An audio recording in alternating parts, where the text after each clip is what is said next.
View from the Gutters, episode 140.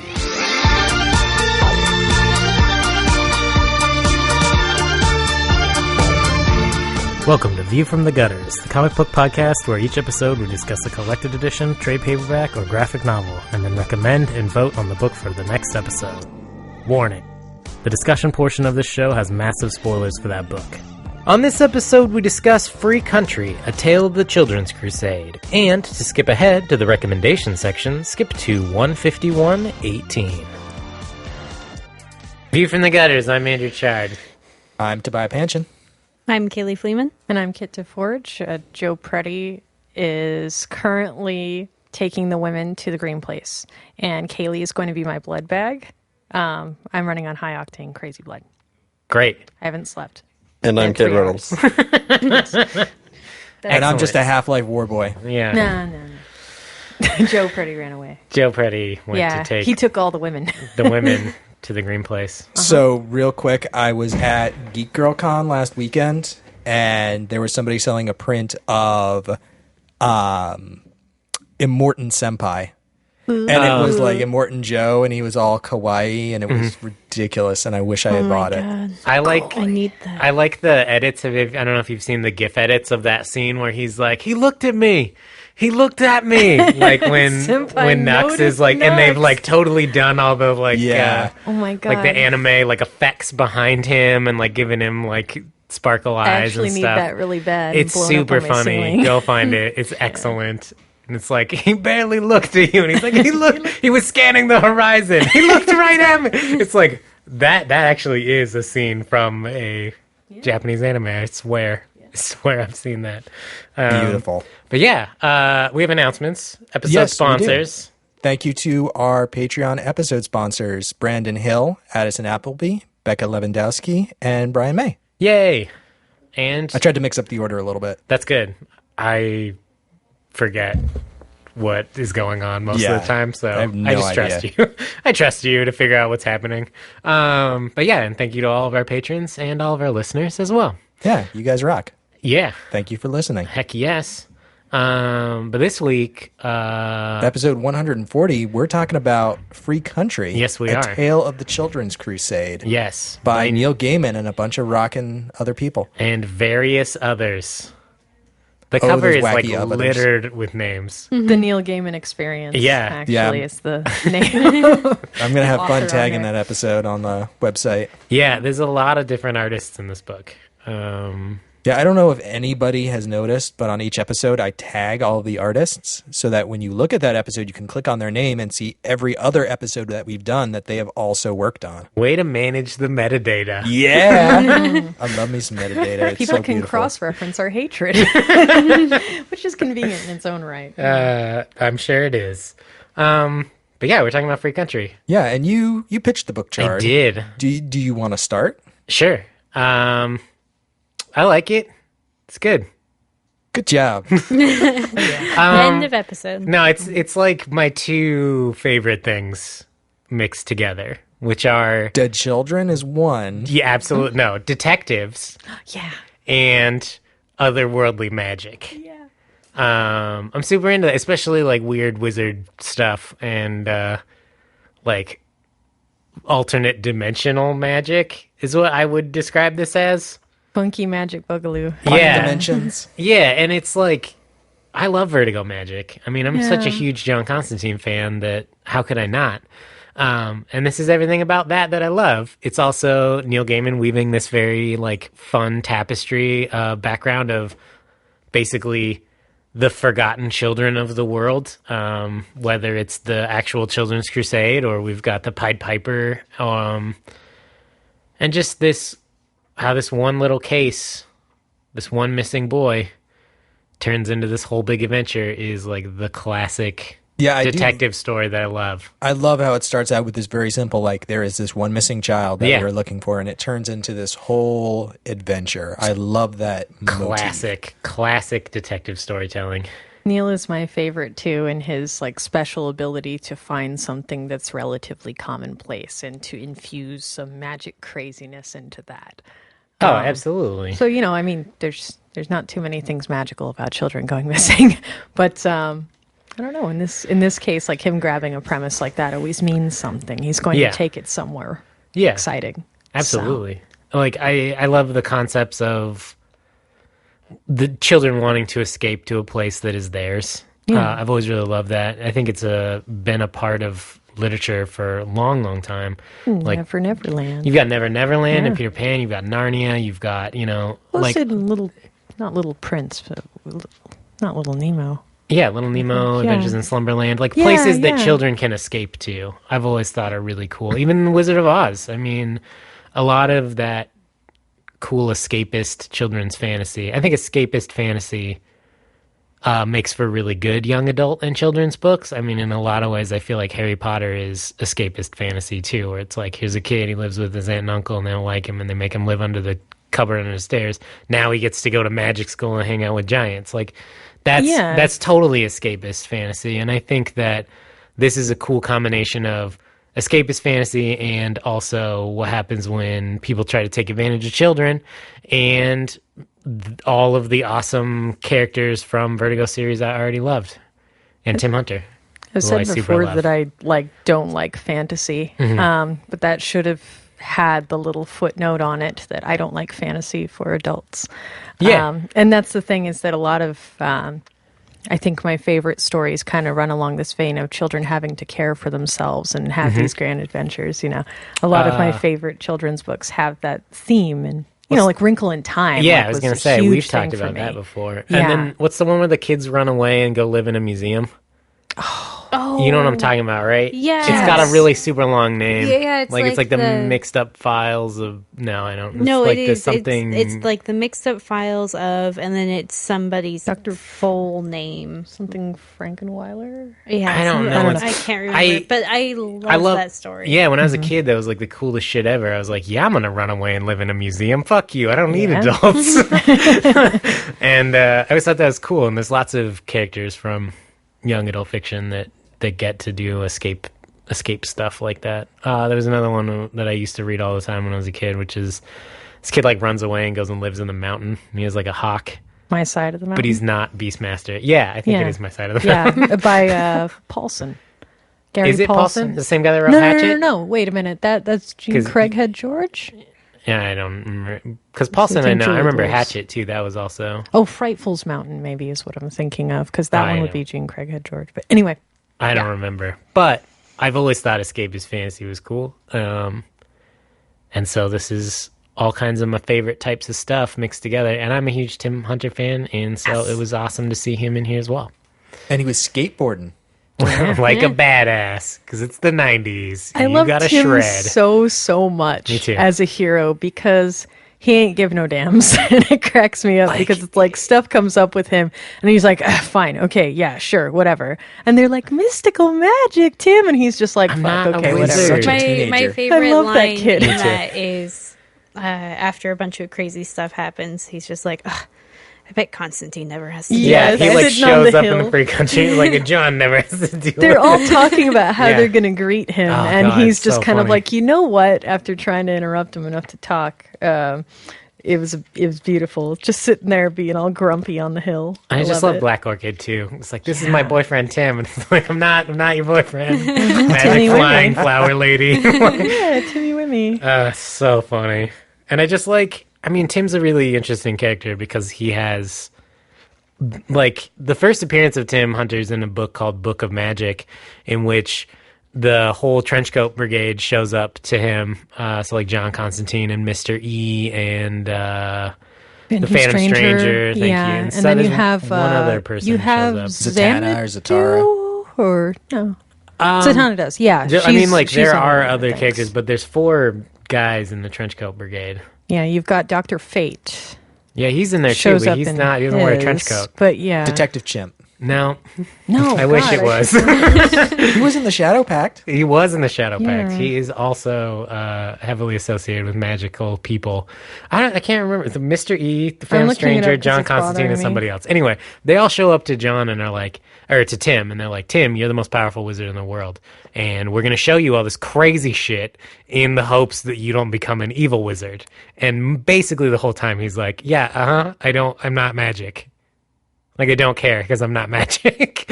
And, I mean, he is magic, but he doesn't, I don't know, he doesn't really know how to use it. So, I just think that's a cool character idea, which I think Neil wrote that book too. Yeah, he did. He wrote the beginning of Books of Magic, and then they turned around and made like 7 trades worth of stuff, and then the Hunter series out of that, and then Books of Fairy, which is also pretty cool.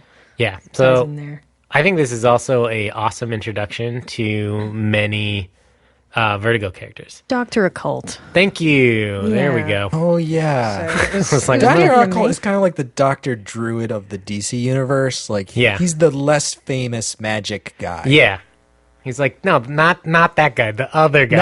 Not the number 1 guy. No, not the number 2 guy. He's like the number 4 guy. Yeah, exactly. 1935, and he's the number 4 guy. Yep. Like, once you've gone through Doctor Strange and Dr. Voodoo and Dr. Doom, then you get to Dr. Druid. Yes. It's like, you are scraping the bottom of the barrel. He's the Hank Pym of magic. That is Dr. Occult. Sorry to all the Hank Pym fans out there. But I think it's a good introduction to characters like Tim and Black Orchid and the Ghost Boy, Dead Boy detectives. I think is also an excellent introduction to those characters, and there are fantastic series about all of these. I don't know that it's the greatest introduction to Maxine, because you sound kind of weird, and the story leaves her in a really weird place, in which I'm like, what the fuck was going on in Animal Man at this point that works? But she replaced herself with her own double. Yeah, who's in a coma? How long did that go on? No, she's not in a coma. The double? They said if she goes back to Earth, the double would like go into a coma and die. I thought the clone baby was like in a coma because they show it with the oxygen mask on. She was split. Yeah, Funny Bunny split her and took half of her to the free place. Free country. Free country, thank you. I was thinking of the green place, and I was like, that's probably not its name. Well, that's good, because I need you thinking about that so we can get there. So. Took half of her to free country and left the other half there on Earth, and she was in a coma. And then she made a double that is going to Earth, but they didn't really cover how that works with half of her already being on Earth. Yeah, I was so confused by that. That whole thing was in Act 2 anyways, which is a brand new thing written just for this trade. Yeah. There are definitely things that didn't quite line up. But it is a really good snapshot of the beginning of Vertigo. Yeah. Well, Cade and I were talking about this outside, and you were articulating this quite well about the problems with collecting this trade. Oh, yes. I would have much rather this trade had been 7 issues with Neil's book 1, then the 5 issues, the 5 annuals. Yeah. And then Neil Gaiman's issue 2 as the end stone, much like they collected 7 Soldiers of Victory. Yeah. Because I don't think that this middle section was really that good. I would have... Because you've read the singles before, right? Of the middle? No. Okay. So... but there were too many inconsistencies where, like, in the end they were talking about, oh, this and this happened. Or, like, they would make a reference to something that didn't actually get put in that middle part. And, like, some of the characters' stories just kind of end. You know, they were introduced in Neil Gaiman's first one, and then there was nothing else about them. Oh, yeah. What is it? Emily? The monkey-faced girl who's from Doom Patrol? Yeah, they send her back. I don't think that's her name, but yeah, they're like, oh, we have to get her. And then they're like, oh, yeah, we sent her back. And then she's not in the rest of the story. Yeah. And it's like, okay, like obviously a lot of sacrifices in this story, even in the rewrite, were made to, like, because even though they replaced the whole middle, they were still beholden to the ending that they had written. Yeah. That was dealing with the fact that the original middle didn't quite work the way it was supposed to. Yeah, I don't know, maybe Kit can speak more on this too, because having read the 5-issue middle that used to exist for this, I think it was even more convoluted than it is now, because it was, let's spread this story out amongst 5 different writer-artist teams and hope that they can carry the threads through that we wanted to. I think as a narrative, this flows a lot better.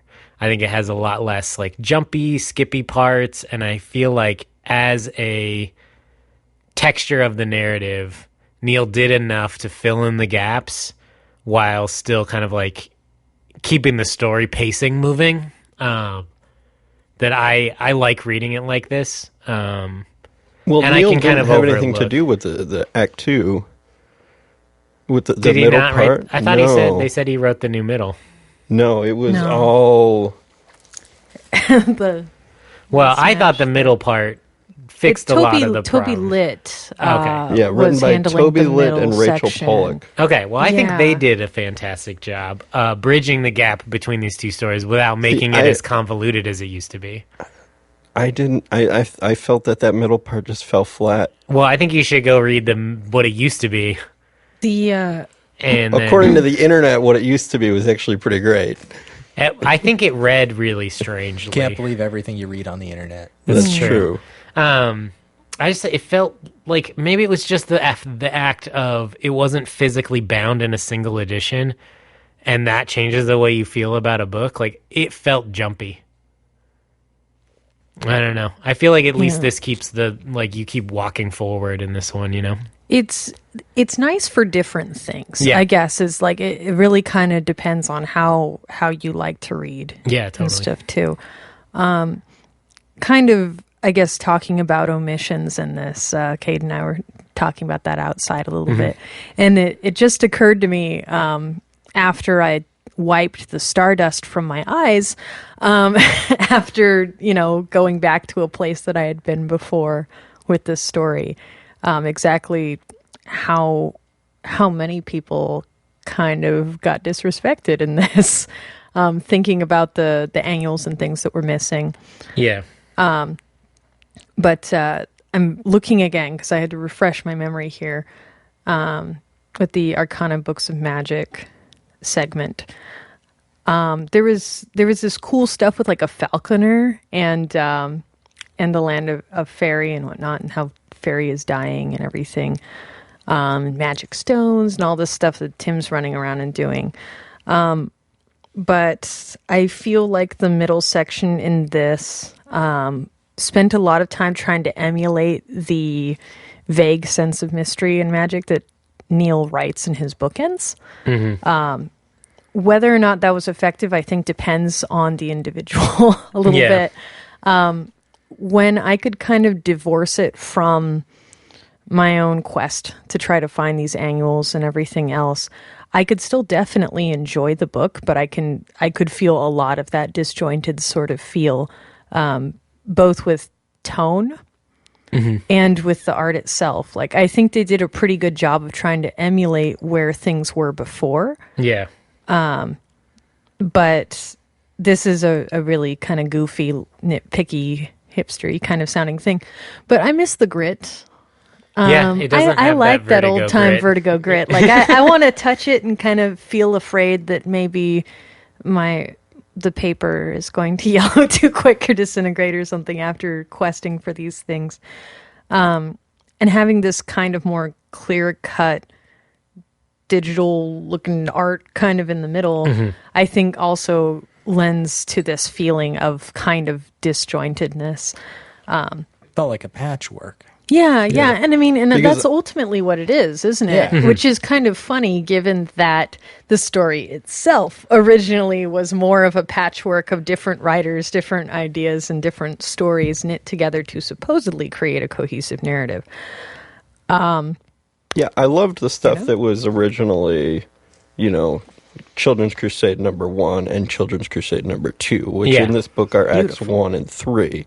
Right. That stuff is all very well done, and I didn't feel that the second one lived up to it. It's shorter too, isn't it? Isn't Act 2 like pretty short in the middle?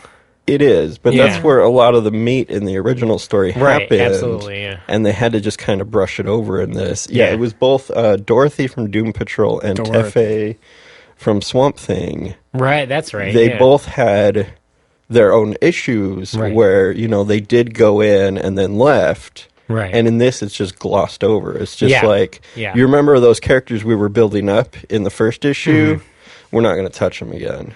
Yeah, and I think it is hard too because the fact that they don't really play a role into the ending at all. I mean, I think that says a lot about how much they really were used in those individual issues, though. Yeah. Because if it's like... Well, I mean, if they had an entire issue to themselves, I mean, you're looking at, well, an entire issue in the annual was probably 12 to 14 pages. Yeah. Because they put like 3 stories in those. I mean, but if they didn't factor into the ending very much, like how big of a deal could they have played in their issues? And I guess what I'm saying is like... in their issue... What I'm saying is maybe in their issues, it was a good enough ending that maybe those characters didn't need to come back. Right. They had their own reasons for and they not were being good. there. Like I remember the singles in the annuals, like they were fine.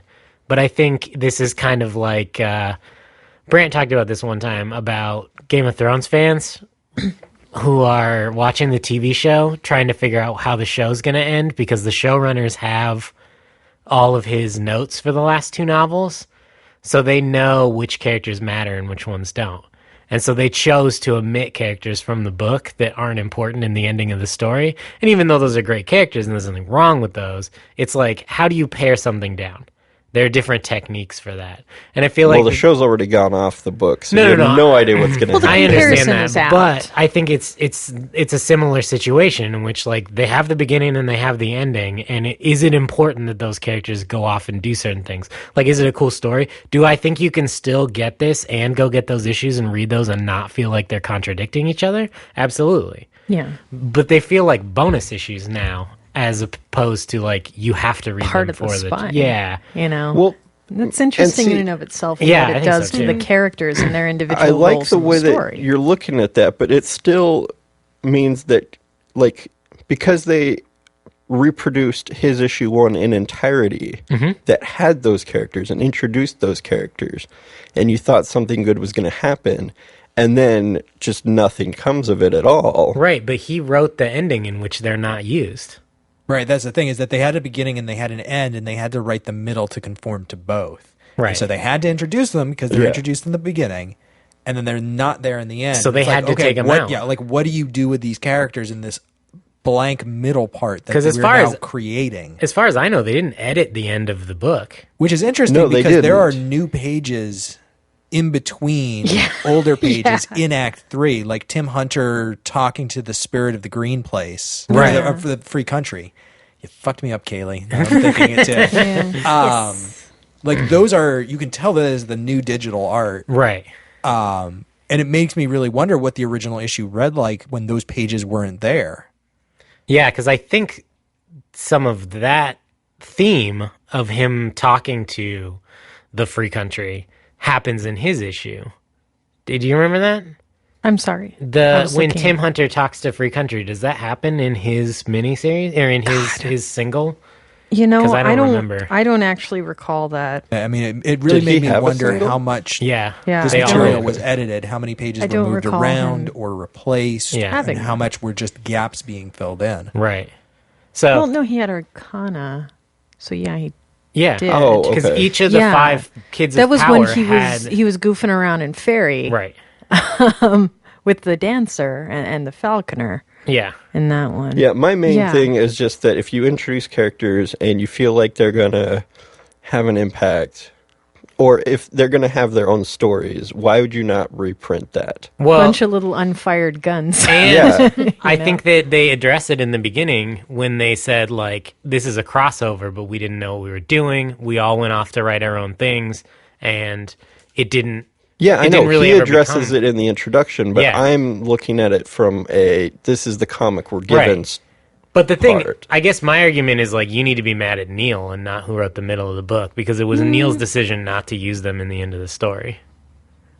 Well, was it his decision, or was it that the other writers ended their stories with those characters going back to their ordinary lives, and Neil going, okay, well, they took these characters away from me, and Maybe- now I have to figure out the ending where they're not there. And maybe it was. I don't remember what order Yeah, this I'm- stuff got written Yeah, in. and I that's have the no other. idea. Yeah, I haven't read the original issues. I'm not mad about the guy rewriting that stuff. What Yeah. I'm mainly mad about is that they didn't reprint the actual they didn't stuff that include happened. them. Yeah, and that would have know. been cool, but I guess I got to go back to what I said before is, like, from a pacing standpoint, I think this makes an enjoyable, like, I'm going to grab this off the shelf as a trade and read it real quick.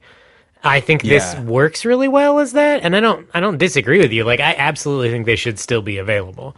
And I think one of the problems with them not being available probably has to do with copyright and royalties. Do they want to pay these guys? That could be. Yeah. It could also Because be that DC they're going does like that from a the lot. perspective of somebody going, if somebody's going to pick this up off the shelf today, who's never seen this material before, Right. is this going to be confusing to say, here's Right. this story with a beginning, middle, and end. Now here are 5 issues of a different middle of that same story. Right. That we're also going to put in this volume, and it's going to add all these pages. It's going to make the book more expensive. What are you going to get out of these? Right. And I have to feel like somebody made a decision somewhere along the line to go, we're just going to cut this material out. And if someone is so interested in this story, so interested in finding out what happened in this alternate version, they'll go and they'll find those issues. Yeah. Or maybe they're reprinted digitally somewhere. They're, as far as I know, they're not available digitally. Yeah. Yeah, I honestly am fine with what I have as far as like I enjoyed what I read, but I would have been just as fine as them with them collecting those issues in here too, under the grounds that these Vertigo stories all kind of have this odd, wiggly, dreamlike, childlike, schizophrenic quality. Not to use that word lightly, but I feel like if they had included them, I'm not really sure it would detract all that much. Like I feel like it would be more Jimmy's on top of the sundae because these stories and these characters and the nature of the story itself is so unusual and scattered. I don't feel like it could suffer from more scattered, odd narratives because it's See, it's what makes it interesting to me. And because Act 2 took me out of the story, because it was obvious that it was not Neil who had anything to do with it, and it was, obviously a different part. Yeah. If I could have, ended Act 1, read those 5 in the back of the book, Right. and then read Act 3, that would have made me happy. Well, but again, the other 5 are also not Neil.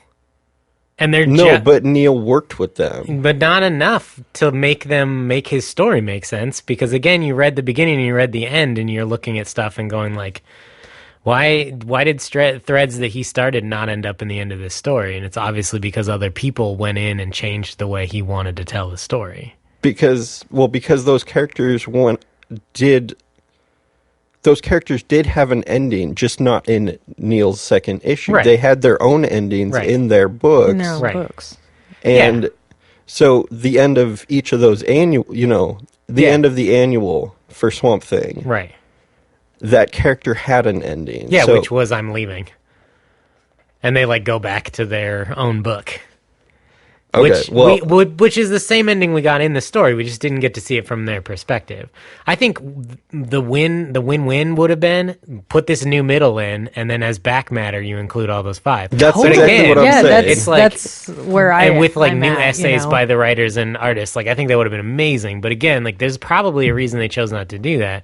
My guess is it would have made the book a lot more expensive because they would have had to pay all these people more. Yeah, and I'm sure that's what it was. It's just that, that does bug me. No, and I think it is a bummer. Yeah, for I'm sure. with that too. I don't know, Kaylee, how do you feel about revisionist comics? Well, it's interesting because, reading it does feel really disjointed, but it also feels like they're doing the best that they can, and maybe I would have gone about it a little bit differently. Maybe I would Maybe have the given best more. they can is not enough. Yeah, not enough, not good enough. Yeah, but maybe it is. It's hard. I think of all the comics to revise, I think this one probably made the most sense to go back through and change the middle because of the way that it was published. That's a fair statement, I think. But it does.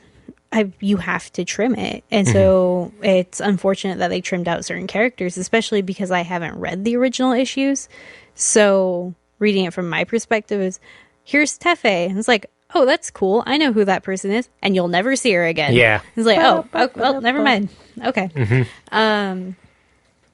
So, it was disappointing in some points, but overall it was an enjoyable read.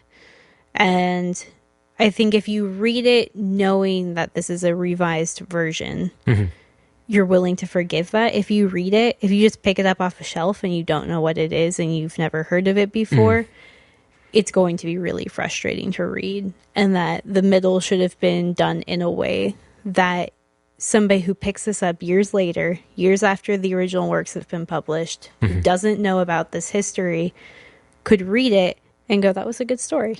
Yeah, I think that's why they felt like they had to include an introduction in this that was like, here's what happened. Sorry. Makes me think of Alanis Morissette, Yeah. Let's flash forward to a few years later. No one knows except the both of us. Yeah. It's a... Yeah. No, it kind of, I don't know, it cracks me up. We've read other comics that have been revised. One that I can think of offhand is ElfQuest, but it makes a difference, I think, when it's the original creator artist going back and it's not so much that it was revised and that things were changed. It's that additional pages were added. Okay, and it was recolored. It was Lucased. Yeah. it was we special added edition. all the dewbacks that we didn't get to fit in the original ElfQuest. No, I mean, I understand. Yeah, you're right. I mean, it's just bonus material now that they've added back in. But have they stepped on Java's tail? That's the real honestly, question. I feel like what you were saying, Kaylee, that is the book that we got, was if you've never read this, here is a complete story with a beginning, middle, and end that you can sit down and read and enjoy. Because that was my experience of the book. I've never read this before. I don't know what was supposed to happen, and I feel like I got a complete story that I could understand. Yeah, there were some dangling bits. It felt a little bit rough in places, but it worked. It was certainly no worse than many things that we've read on this show that were new and complete in their entirety. Yeah, for sure. Yeah, and that's true, and that's why I said. I'm sorry, Kay. You're okay. Go ahead. That's why I said I loved, the Act 1 and the Act 3, but I felt that the middle fell flat. The middle did not have the tone of the rest of the book. I didn't have that problem. It was kind of fruit salad for me. Although, I know that I like strawberries or something. Strawberries is something I've always liked, things like that. Sometimes grapes are cool, but there are times that you definitely know the difference eating fruit salad between a grape and a strawberry. And that's, you can enjoy them on different merits as long as you're not looking at it and going, well, this isn't a strawberry. It's all round and purple and shit. Right. And I think the variety, especially in a book like this, which I think you mentioned before, which is this is Vertigo, is always kind of experimental and different, and you always kind of had these read the first 40 issues of Constantine, how many different writer-artist teams do you get in there? It's quite a few, and that's kind of what Vertigo was like. You had lots of different teams working on stuff. This to me feels very Vertigo encapsulated. It's Vertigo in spirit. It's kind of, and it's mini Vertigo.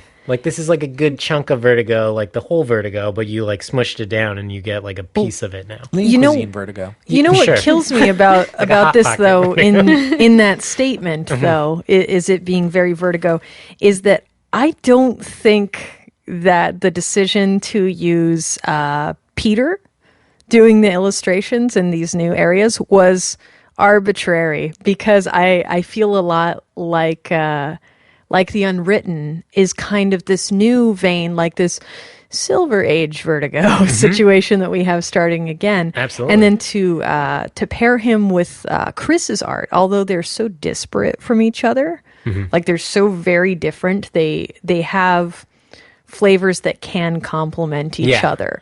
Definitely, if you've read The Unwritten, it's one of my favorite books, but it definitely has that Vertigo spirit, that spice in there that makes it a fun and compelling story with lots of strange, floaty, jellyfish, nebulous things that are, drifting in and out of the story in the same way that Neil's writing did back in the early 90s.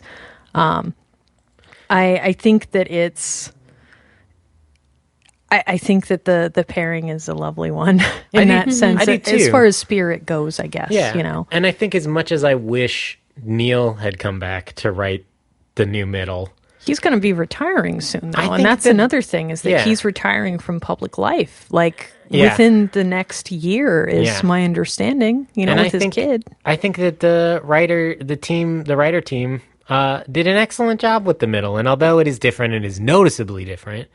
I think it's like you said, like the fruit salad analogy. I think is a good one because although I can tell it's different, I still loved it. I still it felt like part of the same story to me. They knew what they wanted to make, I think. It's like you could tell in the middle section that you know what they're looking at, that this is kind of a master's class kind of thing where it's like you see what came before you, and it's kind of like this apprenticeship feel to me of kind of like, okay, well, this is the standard. How do I make it mine? Is also kind of happening here. Like, why did they choose me for this project? You know, considering the work that I had contributed to Vertigo before or something like that. I don't know. I feel like this is more a celebration of Vertigo titles in some senses than it is like a celebration of the work itself as any sort of great Vertigo classic. And I think that we have to look at intent in that, is that if they're doing this and this coming out when it did, well, let's look at what we're doing with, like Animal Man. Like Animal Man with Jeff Lemire doing that right now. It's getting popular. So what are you going to do? You're going to put little allusions to a popular book in that. You're going to keep some parts of it, but not too much to mess with what you have. And then similarly, they're doing a lot of reprints on some of these old Vertigo books too. Like I know they're redoing Flinch, their kind of horror series for a little bit. They're also reprinting Beware the Creeper because of the popularity of Cliff Chiang. Isn't there also a newer Ghost Boy Detective series that's coming out? Yeah. And the person who's writing that wrote our middle section. Oh, excellent. So that's the thing right there is they're going, hey, Toby Litt, was writing this new Dead Boy Detectives. So it makes sense that they're grabbing people from their house to try to, build on the foundation that they've already got. So I do applaud them for kind of celebrating and appreciating the talent that they do have now, and to looking back into the past and kind of trying to marry them together. Yeah. So I think that is a good way to look at this. Yeah. I mean, for me, I'm just such a big Vertigo fan anyway that honestly, I think I told Cade that I probably couldn't have had a chance to be disappointed by this book, even if I wanted to be, just because I just get so excited about reading Vertigo work. I definitely enjoyed this. I think my biggest regret was that I didn't give myself enough time to read this. So I kind of had to skim through the last portion of it. So if somebody is going to pick this up and read it, definitely give it the time that it needs. Because it needs time to reflect on. Well, I read it yesterday and then finished it this morning. I just kind of laid down and relaxed and read through it, and it was just I had a good time. I went so many places with this book. As soon as it came in on hold at the library, I went down to the lake with it to read by the lake. I went to the coffee shop with it. I read it on my, lunch break kind of thing. I read it while I was walking around my neighborhood. I read it in bed with just the candles kind of thing. And I don't know.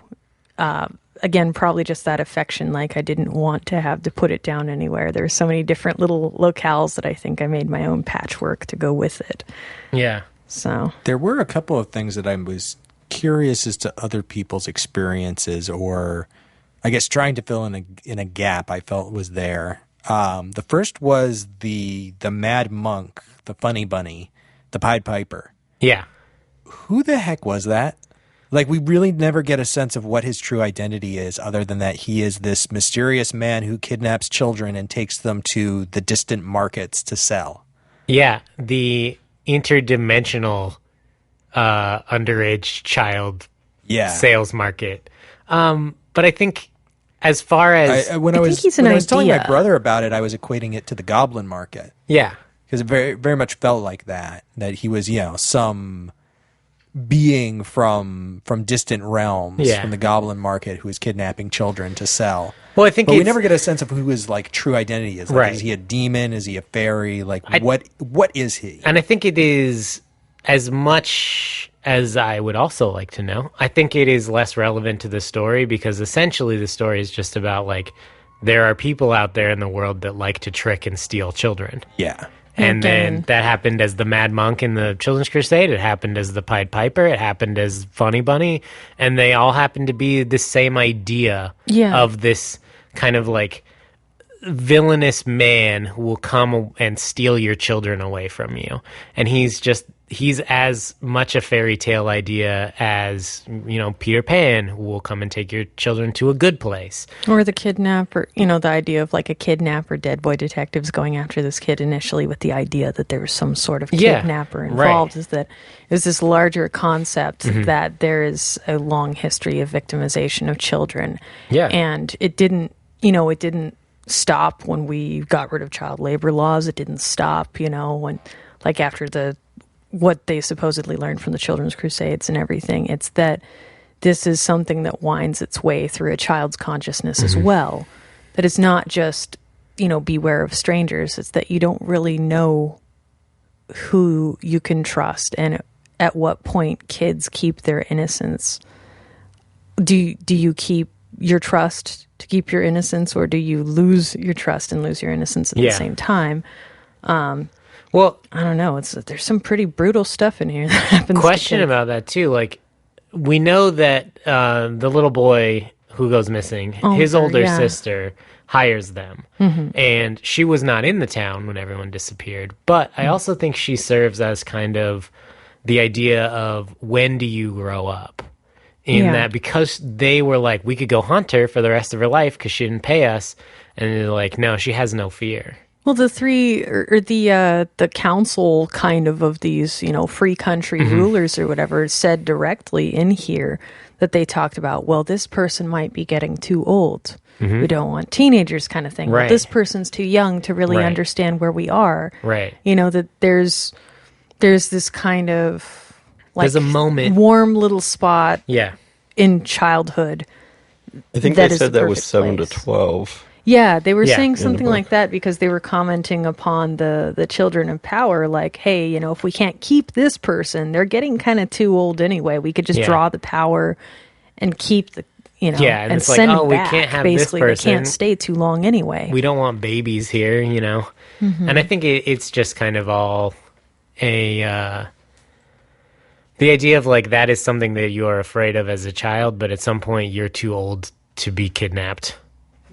You're too old to be like stolen away. And I also feel like it is mirrored in escapist fiction too, where it's like at some point you're too old to go with Peter Pan back to Neverland. Dude. At some point you can't go to Narnia anymore. Yeah, I was specifically going to refer to Susan in the Narnia books. Exactly. Ham-fistedly as that was written. Yeah.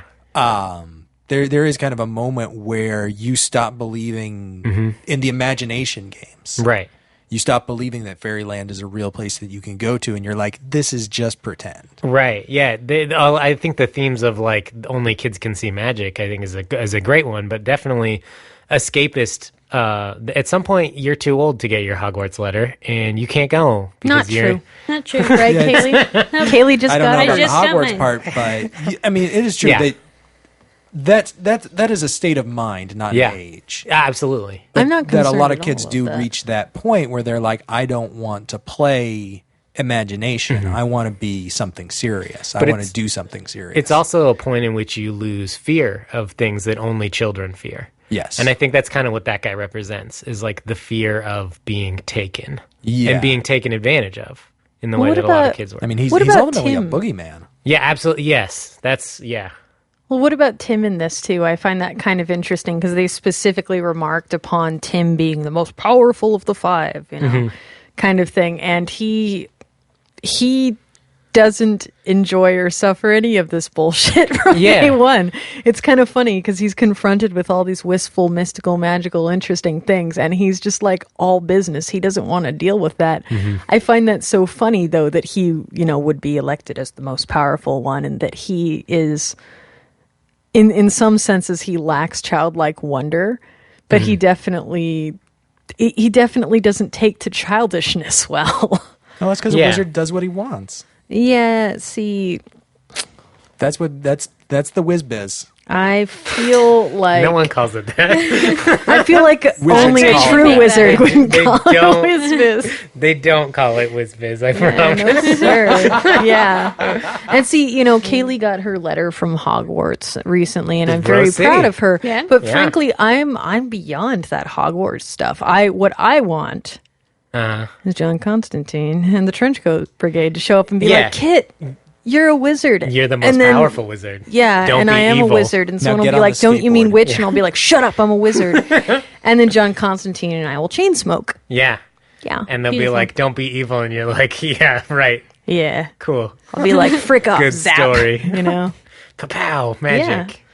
There is one other thing that Yeah. I wanted to talk about briefly, which is the Dark Tower. Because I know that this is a thing from mythology Yes. that I know jack all shit about. No, it's Like from- literally nothing. It's a poem. It's a poem, yeah. Right. poem. But just there's the whole bit with the kid who's the protector of the tower, and he's got his buddy there, and they end up locking up Funny Bunny in the tower, and it felt like this whole part of the story that was not there, where they didn't really go into too much detail about what the tower was, how it's like they talk a Do you little bit want a about how it's massive this spoiler? counterpoint to Yeah.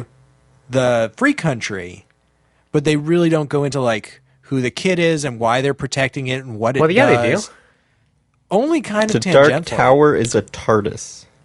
My Yeah. God. But I was going to say... That's what they are using to go to all of the places, is the essence of the tower. Yeah, in the story, so one of the side stories that is going on while all this is happening is there's that young boy in the marketplace who's Right. like, stories for whatever. Yeah. And the old man tells him, can you find your way to the place beyond the mountains? Right. And he does. He goes and he finds free country. And Right. so in the knowledge of knowing that this is a place they can willingly go to and from, and having made the choice to leave, they're like guardians of free country, and free country is inextricably tied to the Dark Tower because of the balance of magic. Yeah, I got that. Yeah, It's a and Scottish so fairy tale. I feel like they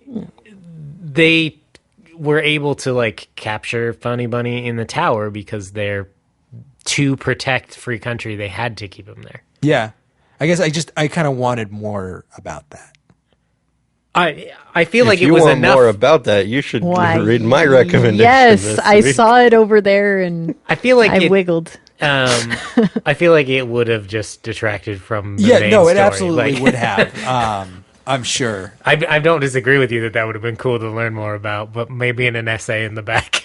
You know what I mean? Yeah. Yeah. No, I mean, I guess I just kind of wish that there was like a different, like just a issue that was about them and the Dark Tower and what the whole deal was with that. Because Yeah. like the free country is a place for children to go, and then you find out that like it was intentionally created and fostered, and it's like, okay, the Dark Tower is intimately connected with that, and then with this weird dualistic opposites thing. But like, what actually is the deal with the Dark Tower? The deal with the Dark Tower, at least if we talk about Robert Browning's poem, Child of Roland, Dark Tower Came, is about how militarization and following orders and like locking step destroys the inward spirit of a person, of a human being, the kindness, the innocence, the childishness. It's about the destruction of the imagination. Exactly. And if you're framing this within Children's Crusade, which starts with sending children essentially off into a holy war, what does that say? I mean, Yeah. in line with our narrative, it's in there, I think, to kind of comment upon the different forms of expectation that we put on young people and to what degree we march them off into adulthood or march them off. And I think that you know, that really to is the the key to world. the story that I was missing, is I just need to go and read that poem. You should. It's wonderful. It's Yeah. absolutely wonderful. And they reference it a bunch of times because one of the dead boy detectives is the Roland. descendant of Roland. So Yeah. Right. I think that Roland I mean and Payne, yeah. he's very obviously leaning on this poem, this this tale, and I think that's cool. It's something Yeah. Neil does. It's Yeah. a thing he does. He does do And it quite well. a bit. He And I does guess that I'm just thing. I'm not used to not getting references like that. Well, just read stuff, I If guess. you were I a don't little know how to more help you well there. read, I think you Yeah. wouldn't have this problem. You just read Or more. you could just do what I do all the God, time. pick up a book for once. When I'm God, like, yes. I don't know what's going on, is I go to the Wikipedia and I go, what is that? And then I'm like, oh, now I know a thing. Yeah, because y'all know my memory is pretty bad. Yeah, so. I'm just pulling this right up Same. here for a better For framing me, of a if you thought, want to learn about the Dark Tower, I've got 8 books written by Stephen King. you Yes, should yes, read. my God, yes. On that note, do we want to move on to recommendations, or were there any other thoughts that we had about Free Country? I think that it is a good jumping off book, and I would highly recommend that people check out at least Books of Magic and Black Orchid. Yeah. If not, also almost like I any of the felt that way. Dead Boy Detective stuff. And if you've ever read a Grant Morrison book, read Doom Patrol, Yeah. because it will be very enlightening for you. And you get to learn about the Brotherhood of Dada. Although this book doesn't tie into it as much as I kind of wanted No, it to. it doesn't touch on Doom Patrol like at all. Yeah, it's like oblique references at best. I would be remiss if I didn't do this at least once while we record this episode. Kaylee, I thought of you nonstop in this book. Not as if I don't already. I was like, how is that different than every But day? the reason is because I just wanted to tell you Watt. Every time I read Watt, Watt's name in there, every time I kept hearing you go Okay. Watt, because we do that all the time. Yeah. No, I So, did the yeah. same thing every time I read it. Critically important note, everyone needed to hear. Watt. Absolutely. Yeah. So, Cade, what would you like to pitch for next week? I said as if I did not already know.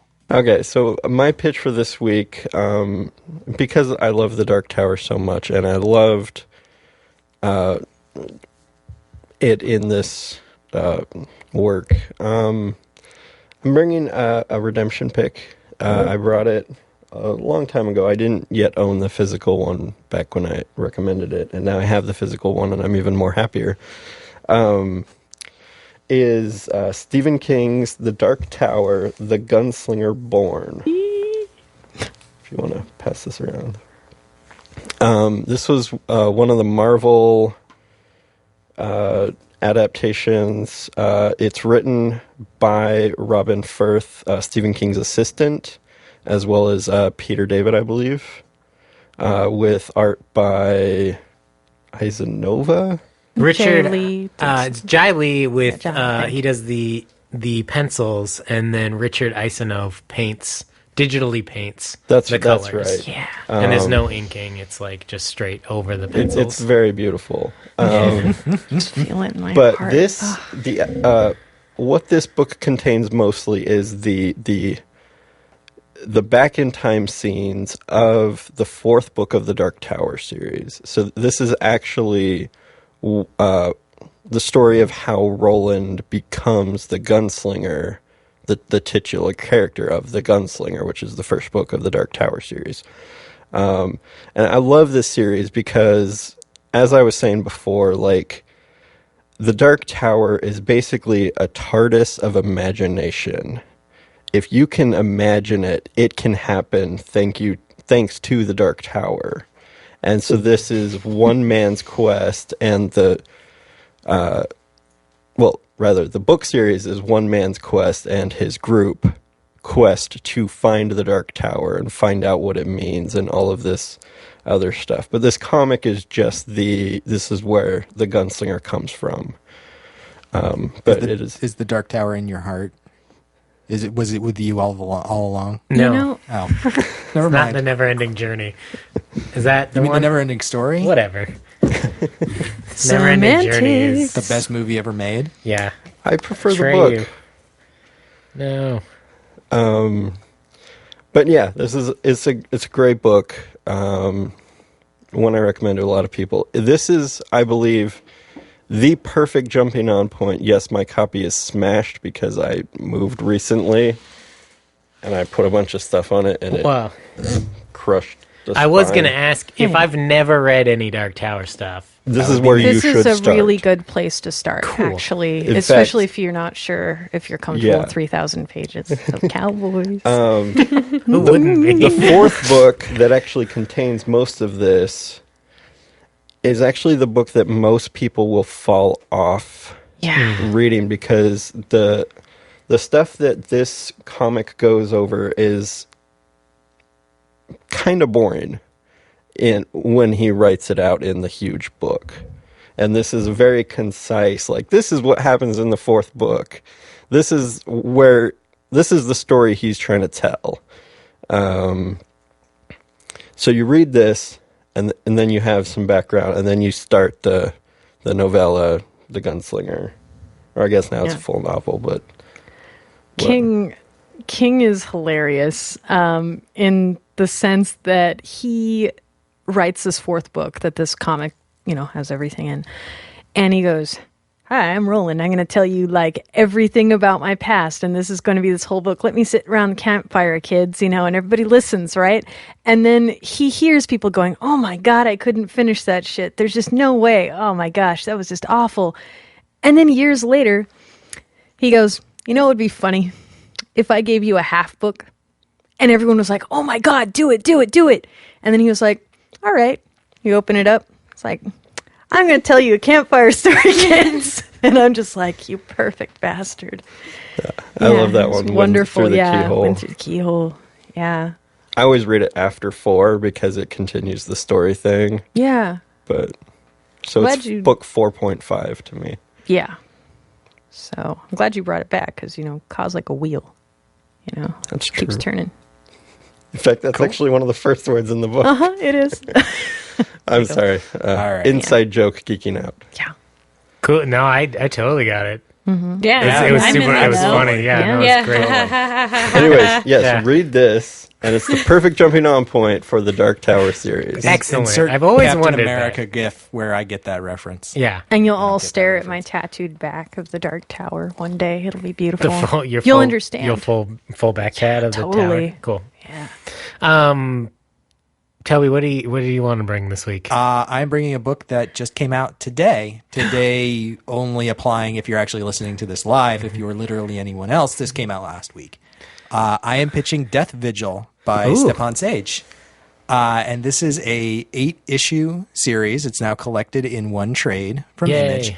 And this book is about the Grim Reaper and friends. And she is beautiful. Oh my God, she is super She's so pretty and flowy. and her name is Bernadette, and she has a family of people that she's raised from the dead to be her death vigil, to fight necromancers, and the necromancers summon these like primordial entities that are all like crazy and weird looking. Goddamn necromancers. And all of the members of the death vigil each have their own like special magic weapon that does a different thing. And one of the primary guys in the death vigil is a metalhead, because their weapons all reflect their personalities. And he has a pickaxe and a shovel, and he can use these to summon a Viking longship full of Draugr who fight on his behalf. And the series begins with a new member joining the Death Vigil, and her special weapon is a feather. So it's a super great series. I love it a lot. It really sucks that it got canceled, but now you can get the entire thing in one trade, and I think it would be super fun to read for the month of October. Very cool. Kaylee, Yeah, Kaylee, what would you like to read? So this came out last week, and it is a book that I've been waiting for forever to pitch. It is Bitch Planet by Kelly Sue DeConnick and Valentine Delandro. This follows a group of women in the future who get sent to a lady planet prison for being non-compliant. And they are told that if they play a certain sport on national television, they could possibly earn their freedom back. And so this follows those women. And this is done in the true style of like exploitation films, where you see a woman get knocked down. And it's that moment right as she's standing up and she wipes the blood off of her cheek.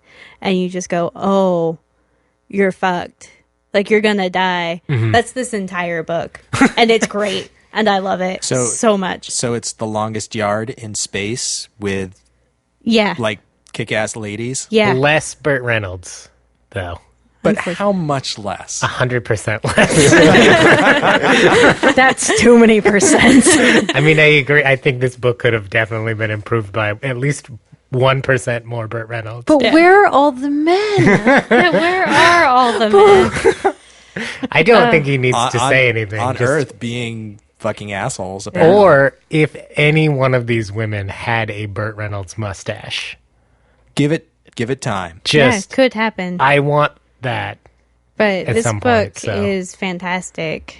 And Yeah. I'm going to be getting my non-compliant tattoo pretty soon, I think. And it's beautiful. It's, yeah, As the a book, art the art is absolutely fucking absolutely amazing. gorgeous. And there's a lot of, Delano does a lot of background stuff, so I don't want to spoil it. But just when you're reading it, be sure to look behind main characters and stuff at the back of the panel and see what's going on, because like 90% of the time it's hilarious. And novelty goes a long way for me. And I feel like this art is doing stuff that we don't see very often in comics. And so it is eye-catching for that alone. And on top of that, it's also just like awesome, well-executed art. And I like it. Kit, what? I see what you're recommending. What's your pitch for this book that you are recommending to us this week that I very much enjoy? So mostly I was just thinking about this book a lot lately, partially because I was thinking of Halloween costumes that I could actually wear to work. I am pitching The Question, The 5 Books of Blood by Greg Rucka. Oh, yeah. Yes, a beautiful gem of a man. Yes. A glittering stone in a world of darkness.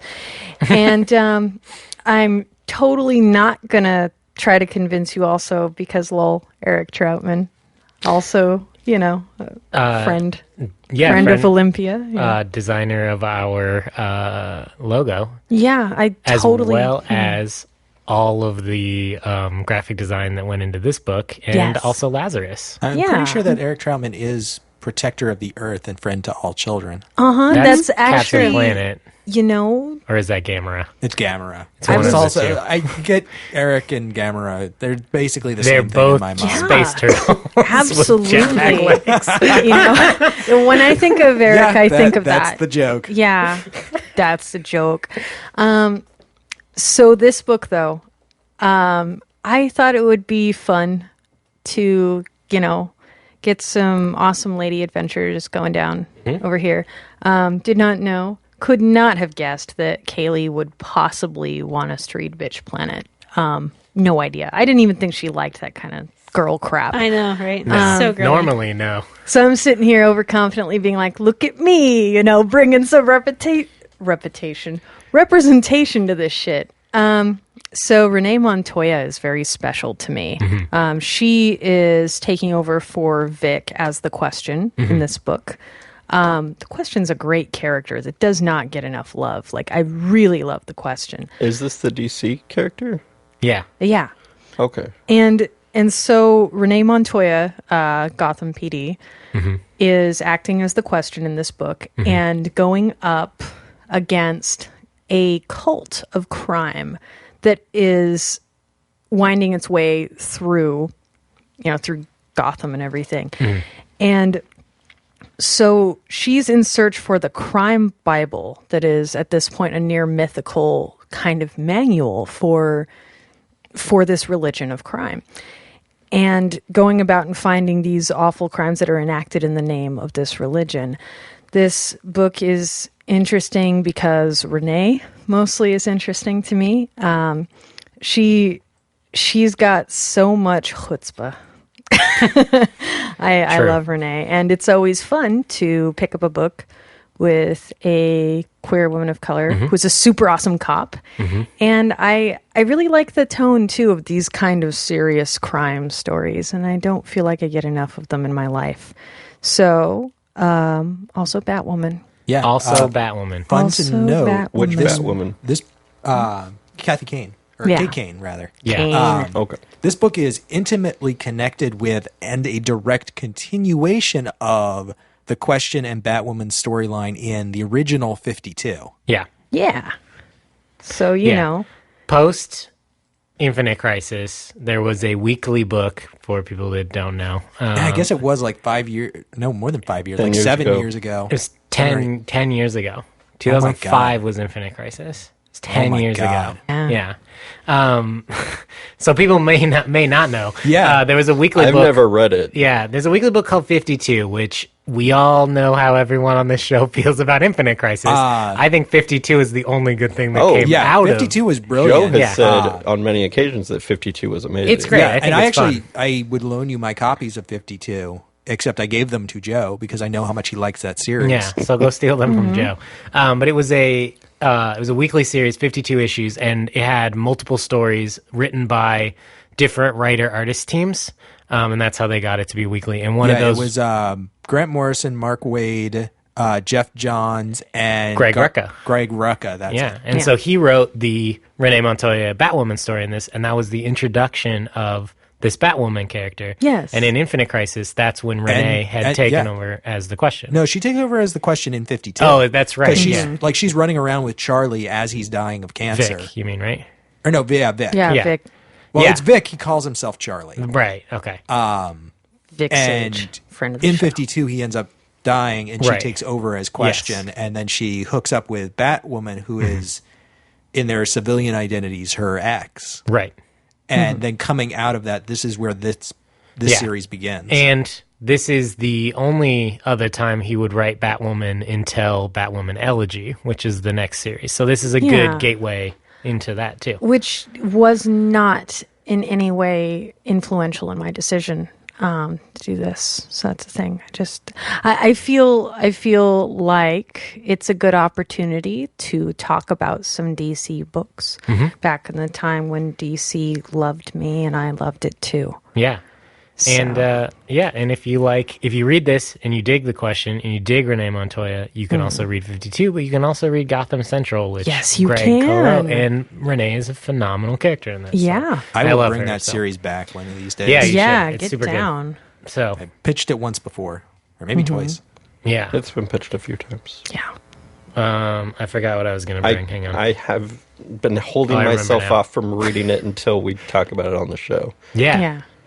It's super good. But another super good book is me trying to get people to read more Mike Mignola, which is what I'm always trying to do. But I always feel like Hellboy and BPRD are so big that I feel bad pitching like trade one of Hellboy, go. I want to do a long run on Hellboy so bad. I just did Mignola May with Out of the Fridge, and it was a lot of fun, but I would absolutely do it Interestingly, again. This happened in September. Yeah. No, Mignola May was in May. No. It happened in May. No, I don't believe Yeah. it. Yeah, you can go back and listen to it. Those We all could came have out a already. BPR party. We could have a BPR party. Yeah. Lobster Johnson too. That's what I'm pitching. So I'm bringing Lobster Johnson because I want to read Mike Mignola, but I feel like it's easier to kind of like chip away at the exterior of the Mignola verse, Hellboy verse. So I'm bringing Lobster Johnson Volume 4. Get the Lobster, which is one of the newer ones. It's written by Mike Mignola, and it is drawn by Tonchi Zonjic, which is a crazy name that I just butchered, but sounds awesome when said properly, I'm sure. I'm sorry to Maybe every you could writer, pronounce it artist if I on the didn't show. destroy your ears just then. Sorry. Yeah, no, if someone says it out loud, I could probably say it, but I can't read. I just put Just out to a be new honest. episode of Singles Club, and I literally Googled for the artist's name Uh-huh. until I found another podcast that she had been a guest on, Yeah. so that I could listen to them say her name. Yeah, that's what I should do because I can't read a name and say it No, properly. I so- can't. that's impossible. So no bad. one can do that. I can't. No, it's pronounced Aaron. But yeah, so Lobster Johnson Volume 4, Get the Lobster, is a newer story, and no, you do not have to have read any Hellboy or any Hellboy verse, or even Lobster Johnson Volumes 1 through 3, to know that this is an awesome pulp story about an adventurer named Lobster Johnson who fights bad guys and is kind of like a Batman / the Shadow type character in New York City. And He's great, and it's like the 1920s, and he always runs around yelling like "Feel the pinch of the lobster" as he burns a lobster symbol into their brain. But the pitch on this one is a Manhattan sporting event goes terribly wrong as the ref is killed in front of a live audience by two crazed and seemingly bulletproof wrestlers. Who is behind this new reign of terror? Question mark. That's it. That's the pitch. So there you go. Read it. It's good. Beautiful. The art's awesome. The colors are absolutely amazing on this. It is done, I believe, by Dave Stewart, who does all of the Hellboyverse stuff, and it's great. So check it out. Go read some Hellboy. Yeah, all the time. So, Cade, what would you like to vote for this week? Pitch Planet. Cool. Man, I am torn. This is not an easy decision, and it's not because I'm totally blanking on what Kit's pitch was. The question, Five Books of Blood. Yeah, it's the 5 Books of Blood. Yeah. I am going to vote for that. This is actually a really hard week because I actually want to read everything. I totally do. And this never happens. Usually somebody brings a shit pitch. Wow, so thanks. It's easy. Thanks, Kaylee. Looking right at me while I say it.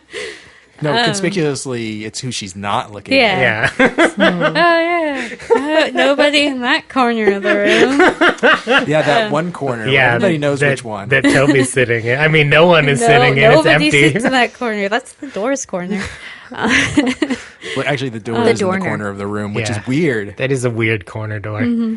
The window's also in a corner. That is also weird. And did you know, I'm sorry to below this, but that wall that is the length of the door is a different length than the wall that is the length of the window. Podcasting is still a visual medium. Fucking weird, man. I don't know. They're both in the corners and they're wrong angles, and We it are bothers in an me. oddly shaped pentagonal room. Yeah, it's weird. Anyway, There's also that sixth wall that no one can see. Yeah. But me. We actually do have 6 walls. Well, if you count that little corner sticking out. Kaylee! Kaylee, we're stalling. We gotta fix Shut it. up.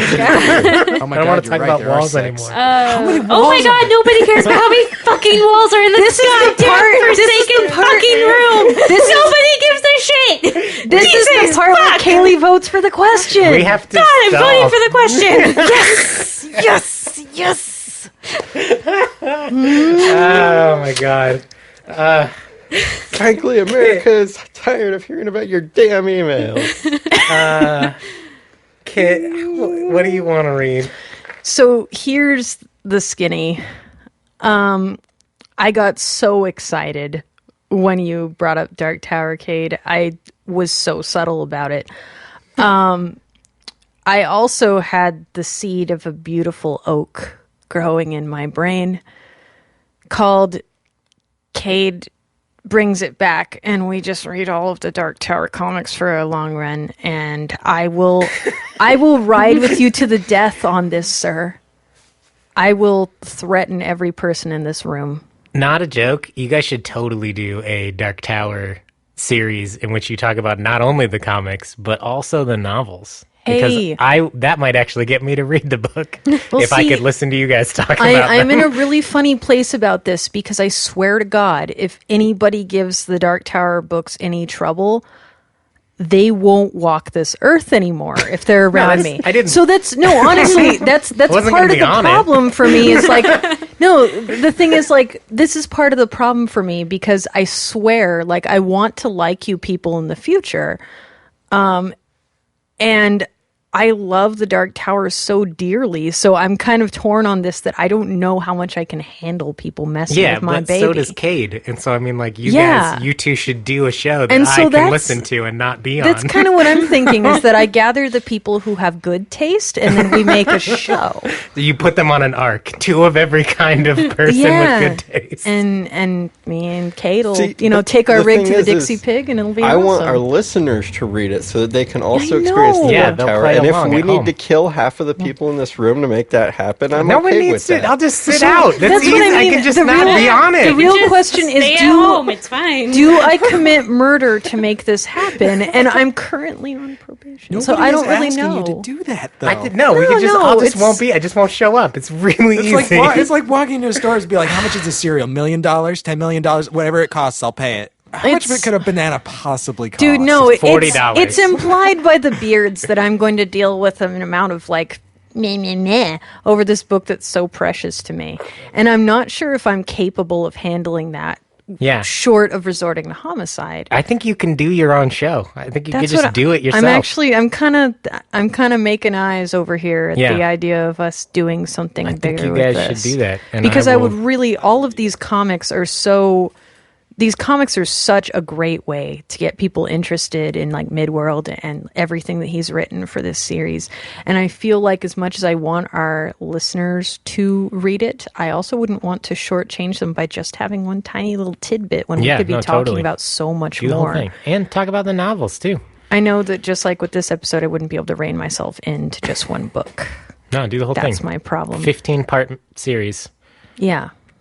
So Starting tomorrow. That leaves the question of what would you like to vote What would be for? interesting is if I address that right now. Anyway, so paragraph over. This is a case where I would be voting for Lobster Johnson because I haven't gotten to talk about any Mike Mignola books Do it. on this either. And So so could tell stories of his cat donation tin. And this one's awesome. I like this one a lot. I think it's a great place to start for Lobster Johnson. The other ones feel a little bit more tied into the Hellverse, so you'll see stuff and you're like, what is that? I don't know what that is, if you haven't read everything else. Where this one, I feel like you can just kind of like check out as a sweet pulp story. But this week, I would like to read The Question, The 5 Books of Blood, because I love that series. Absolutely love it. I figured I'd just be charitable since I knew that I was going to get my way. Yeah, do it. I mean, thanks. Yeah. I like a pity vote. It doesn't matter. It counts. Absolutely. It's a vote Yeah. in the win right. column. Yeah. So, Thank you for listening, everybody. 5-issue miniseries, Question, 5 Books of Blood. Check it out. DC, about 10 years ago. I don't know if it's still in print. It's gotta be. But I don't. You would think that. Yeah, they stopped printing a lot of Greg's stuff when he left DC. So, Yeah. They I also understand that there stopped was some- reprinting a lot of non-New 52 books Yeah. when the New 52 came So, out. Yeah, sorry. Good luck, exactly. everybody out there in listening Well, land. it doesn't mean that it's hard to find. No, that's true. it's really not. Yeah. So, go check it out. Thanks for listening, everybody. You'll find it on Amazon, without a doubt. Yeah. Sure. Yeah. I'm sure it's available on Comixology. Yeah. If nothing else. But yes, thanks for listening, everyone. Thank you to all our listeners. We'll catch you next time. Keep reading Elephant Men. And what is the last episode of Halloween Town Tales from the Gutters going to We be? will be. Oh my god. Trying to think of what's coming out the week that this is coming out. Episode 4 will be... Flashing it up. Yes, so we are doing slasher/splatter comics. Neat. So Coolio. tune in for that. Awesome. Check that out, and we'll catch you guys next time. Bye, everybody. Bye. Bye-bye. Thank you for listening to Me From the Gutters. I hope our recommendations have inspired you to go out and find some new comics you'll enjoy. Join us next time for a discussion of our selected title, but like every week, we encourage you to read all of the recommended books. In the meantime, please leave us an iTunes review. It really does help new listeners find the show. You can also like us on Facebook, subscribe to our YouTube, and follow us on Twitter at ViewFRTHGutters. Feel free to email us at contact@viewfromthegutters.com. Please send us any questions, comments, or recommendations you might have. Be sure to subscribe to our YouTube channel as we post new videos every week. And thanks again for listening. And as always, keep reading.